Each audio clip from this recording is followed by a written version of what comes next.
let's do a chia banana boost instead.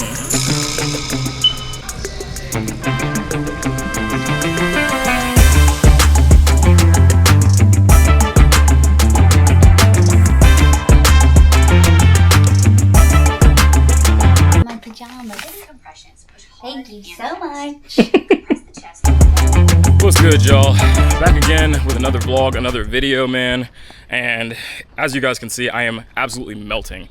It is a scorcher out here today. I didn't think it was gonna be as hot as it is right now. But I wanted to get out and make this video, make this vlog. And I also wanted to get some steps in because I've been cramped behind my desk all day working and stuff like that, and so I need to get a little fresh air, even if it means being baked alive as I walk on the sidewalk. But today's video is going to be another kind of a response video. I got some more questions in my comments, which is really awesome. I think from 2 newer subscribers. So if you guys are newer to the channel, welcome, man. Thanks for stopping past my little corner of the internet, man. I appreciate y'all. This one is for my guys Gabriel Montalvo TV or Montalvo TV. Sorry, Gabriel, I hope I got one of those right. And then for my boy Joe's Life Vlogs. What's good, y'all? Hope y'all are doing well. Gabriel and Joe were basically asking me the same question. They had their own touch points on each of them, but I'm just going to try and kind of generalize it so I can hit both of them. But it basically was like, how did I grow my channel? Like, how did I start getting subscribers and community and all that stuff? I'm thinking this is in reference to me just crossing the 1,000 subscriber mark and continuing to grow a little bit beyond that. And this is an interesting question to me because it is a very open-ended question. There's a lot of different things that you can do to grow a channel, gain subscribers, all that stuff. So to try and answer it and to try and help you guys, I'm just going to share my experience, my little creator journey with it, what I think worked for me. And then hopefully y'all can walk away with this with some value points and stuff like that you can transform for your own channel. And not just Gabriel and Joe, but anybody who's watching this. Because I feel like this is a subject that as YouTubers and as creators, we all tend to wonder about at some point or another. So here we go. How did I grow my channel?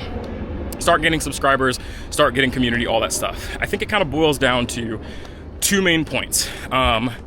It is number 1, being 100% yourself and being organic and leaning into you as the value point, you as the center of your stuff, right? And then number 2 is making videos for people. Like creating something that is engaging or fun or inviting, I think is the best word, because that's kind of the word and the approach that I take to my stuff for others to join in. So we'll touch on that first one first. Being 100% yourself and being organic. Joe, I'm gonna use your channel as a quick example because it looked very similar to my channel and it's very similar to a lot of the stuff that I do. I used to start out making food and travel content in my earlier YouTube days as well. And I love making my food and travel content. I still do.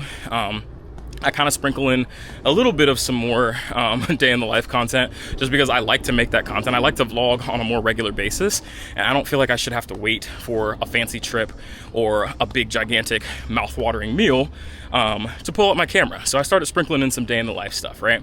But with my food and my travel content, at first when I started making it, I was solely focused on really pumping out travel and food-esque content, right? So what I mean by that is, like, as my channel started to get a couple subscribers here and there off of my first initial videos, in my head, I was like, oh, food and travel content is working. So I'm going to keep trying to pump food and travel content, right? And it did continue working for a minute, but after a while I started to realize, or like kind of recognize, that it was like, it feels like it's very tough to stick community in this, because it took me, I want to say like maybe 4 to 5 years to get up to about 400, 500 subscribers, right? And I was proud of that little group of subscribers and stuff like that. And in that group of subscribers, I even had like a couple like really loyal, awesome, like genuine ones, like a lot of like what I have right now in our bigger community, right?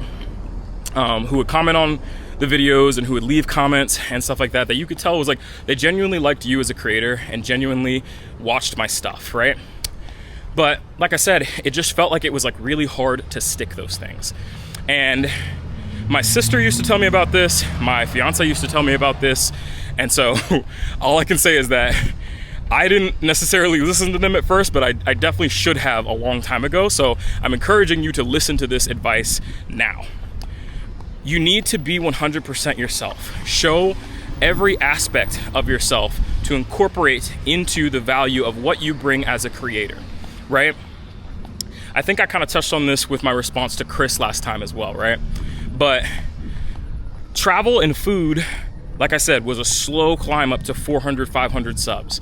And then I started to reach the point that if you're trying to grow a community or trying to connect with others and having some, you know, bumps along the road and stuff like that, it's a point that everybody reaches, which is like a little bit of defeat, you know?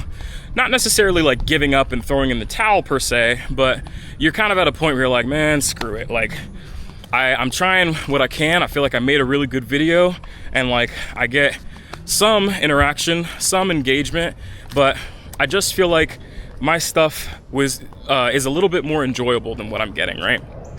And that was me. And so when I reached that point, I kind of just started like making little random videos here and there, because again, I didn't feel like I had to wait until I was on a cool trip or eating a cool meal to vlog. I just wanted to vlog, you know? And I started listening a bit more to that advice that my sister and my fiance were giving me, which is like, show every part of yourself, like be you, like be 100% yourself.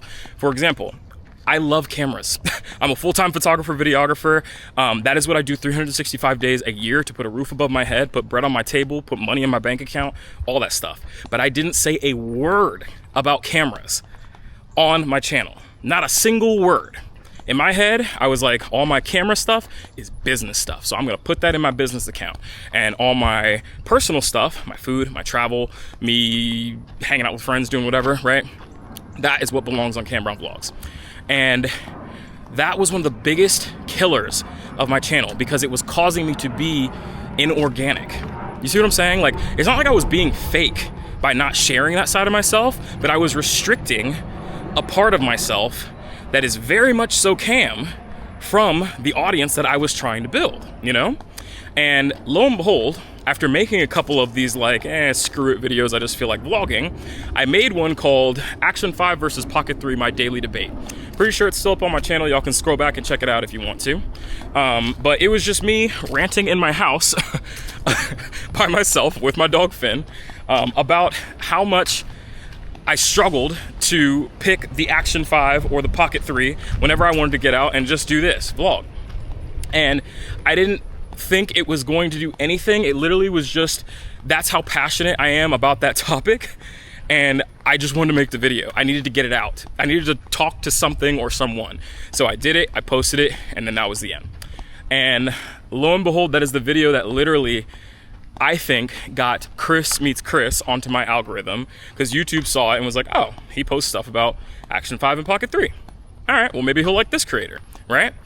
Put him on my algorithm. I saw his stuff and was like, yo, another creator who finally creates with the Action 5 and with the Pocket 3 and stuff like that. I love this stuff. I love this guy. I love his videos. I genuinely commented and was like, yo, I love your stuff. It's so refreshing to see another creator who does the same style video I do, because I thought I was nuts for always loving this style of video and never seeing it anywhere else on YouTube. Left a comment and came back to see that Chris had responded. And not only had Chris responded, Chris also looked on my channel and saw the video that I posted about the Action 5 and the Pocket 3. And that kind of kicked off us like pinging each other back and forth on our videos and stuff like that, which in turn I think fed the algorithm for YouTube. Hey, Cam Brown Vlogs likes travel, food, but he also likes the Action 5. He also likes cameras. He also likes interacting and engaging with people, because that's something that I wasn't doing very much before because I didn't have very many people engaging with my stuff, you know? So it fed the algorithm more information about me as a creator, right? And then the algorithm went and did algorithm things. And that's how I found all of you guys. So all of that to say, Joe and Gabriel, in you guys' videos, I haven't gotten a chance to watch any of them on your channel. I glanced at the comments, I glanced at you guys' pages really quick, and I wanted to come and make this vlog and this video for you guys. In you guys' stuff, I highly suggest that you guys share every part of yourself, every single part.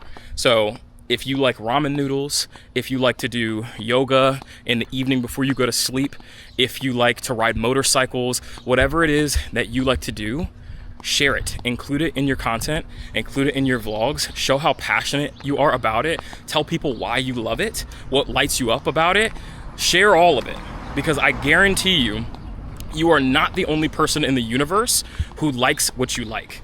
And if you are restricting that from your page, like I was restricting my love of cameras, like guys, I eat, sleep, and breathe cameras. Like I said, it's my job, my 365 days a year, puts bread on the table, all that stuff. But beyond that, guys, like I literally just love cameras.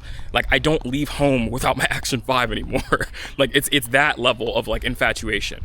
So for me to hide that from my YouTube channel, where I'm trying to build an audience around just cam, it was ludicrous. It was crazy thinking on my end.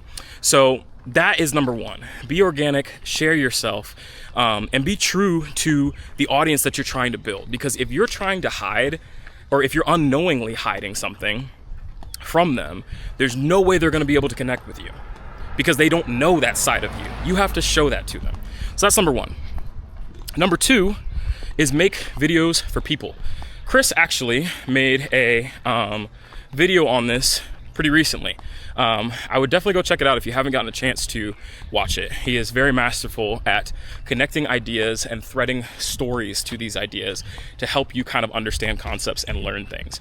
But making videos for people, I think, is kind of like the mantra of YouTube. I think at one point it was like their slogan or something like that. I saw it in like one of their little email newsletter things or something like that. But it's make content for people, right? So what I mean by that is, like, if you watch some of my vlogs, even some of my oldest vlogs, I was doing this unknowingly. A lot of what I do is trying to create an experience. I love making my vlogs and my videos because I love documenting experiences, and I love capturing memories, and I love just like filming those things so that I can go back to them later, right? But what I also love is sharing those experiences. I love being able to evoke a smile out of someone, or give someone else a laugh, or like make them feel like they were there through the craft of making videos. So when you watch my vlogs, I feel like, to a certain extent, at the very minimum, a lot of that is reflected. I take a lot of time to gather certain shots. When I'm walking through certain areas and vlogging myself, I know it may look sometimes like I'm just talking, but a lot of times I'm trying to showcase the environment, give you guys details of what it feels like to be there in that moment and experience what I'm experiencing. Even down to the type of camera that I like to film with. The Action 5 is a selected choice, or action cameras in general are a selected choice, because I have so many different cameras that I could vlog with, guys. I have a Sony a7 IV, I have a DJI Pocket 3, I have a freaking cinema camera that I do my commercial work with and stuff like that, that are 10 times higher quality than what this camera is, right? But I choose this camera because this camera translate the experience and the message and the feeling of what I want my audience to feel, you know? It's an action camera, super wide POV. It's very immersive, and a lot of times when I'm filming with it, whether it's this way, or I'm filming front facing like this, or I've got it propped up on a table or something like that, it feels like you're there with me. So that is why the camera, amongst many other things, are the way that they are in my vlogs. It's curated for not only trying to document the experience, but also trying to share that experience. And I feel like when those two combined, when I started being fully organically myself, that gave YouTube the opportunity to connect me with the people who liked every part of me, you know? And then the second half of what I just explained to you, making videos for people, that is what kept them. That's what made them want to stay. Is like, it's not only Cam being Cam and Cam's a cool guy, but like, I think, and you guys can correct me if I'm wrong, because at the end of the day, you guys are the audience. I think it's that they feel that I want them to be there with me as much as I enjoy being there, you know? They feel that I want to share the experience, share the time, or, you know, whatever I'm doing at that time with them. And let them kind of just be as much a part of it as they can, you know? So yeah, I think that's pretty much it. A little bit shorter of a vlog today. And then it says around like 15 or 16 minutes. But those are my two biggest things, man. I would really focus on sitting down and just kind of taking a second to yourself to think, you know, I'm making videos, but is there any part of me that I'm not showing in my videos? Is there any part of me that I feel like I shouldn't share because it doesn't align with my niche or my subject, or I should avoid because of XYZ? And if that is something that I'm doing, maybe I should start including that. And then the second thing is, you know, with my videos, am I making these videos for others as well? If I'm just making a channel about only things I like, or making videos about only things that pertain to me and only things that I enjoy, then yeah, that's pretty much gonna be a channel just for me. But if I'm making this channel about things that I enjoy and sharing it with other people, posing it in the light of, hey, like, I am trying this new Chipotle ranch, whatever, like, come sit down and let me talk you through like how it tastes and like why I love it and why you should go out there and you should try some too. That is gonna be something that's much more inviting, and that's gonna make people want to stick with you, to subscribe to your stuff, and ultimately be a part of your little corner of the internet as well. So I hope that helps, guys. That's probably my two biggest points that I have really keyed on and seen do wonders for connecting me with the right people and growing my community with all of the great individuals and people that I could ever ask for. So I'm hoping that you guys can tune this for yourselves and get a little magic and get some growth on your end as well. But that's it for today's video, guys. If you made it this far in the video, I thank you guys so much for watching. If you feel so inclined, hit that like button, hit that subscribe button. Stay tuned for future videos, and so that you can join my little Cam Brown Vlogs family. There is plenty of room for all of us in my little corner of the internet. So with that, my friends, I will bid you all adieu. Go inside, get myself an ice cold glass of water, and I will catch you guys in the next one. Peace.